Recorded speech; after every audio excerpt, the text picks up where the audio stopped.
This recording will detail how to configure queue preferences and access the queue functions within Travelport SmartPoint. Setting up queues is easy within Travelport SmartPoint. On the right hand side of the screen, there are clickable buttons that access the queues within your Sudo. Quite often, your company may assign you your own queues, as well as the task to monitor other queues, such as schedule changes and ticketing. By clicking on the option in the Tools menu, or click on the Options button at the bottom right of the screen, you can add up to 10 queues to have quick access to. You can set visible notifications and perform automatic queue counts. If you have access to multiple sudos through group coding or selective access, you may also specify the sudo of the queue that you need to view. In this example, I will add 4 queues: queue 12, 16, 30 and 74.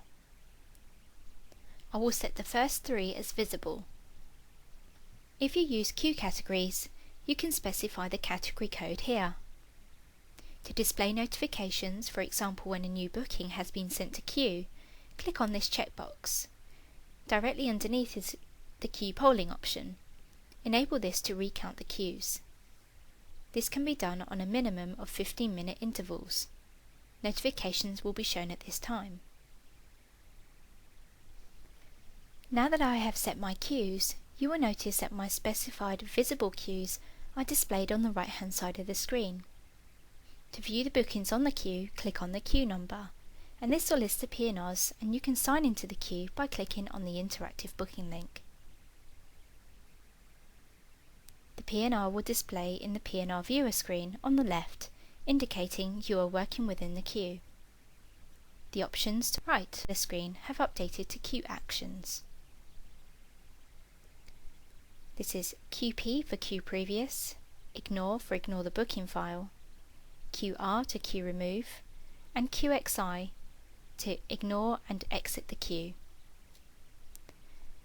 The queue option underneath will take you back to the queues menu. So now I'm going to ignore this booking and exit the queue. You will see that my menu has now returned back to the queue options. If you wish to display all the queues in the sudo, click on the QCT button. This will display the queues in the terminal. PNRs can be accessed from this screen by clicking on the queue number. This will sign you into the queue. To remove from queue, click on the QR button on the right hand side of the screen. This will display a warning message. Click Yes to continue. To view non-visible queues in your queue configuration, click on the MQ button and you can view the queue counts. If you wish to refresh the queue count options, click on the polling button underneath QCT. This will refresh your queues. So as you can see that working with queues is easy within SmartPoint. Navigate the queues with ease and with no need to remember follow-up entries.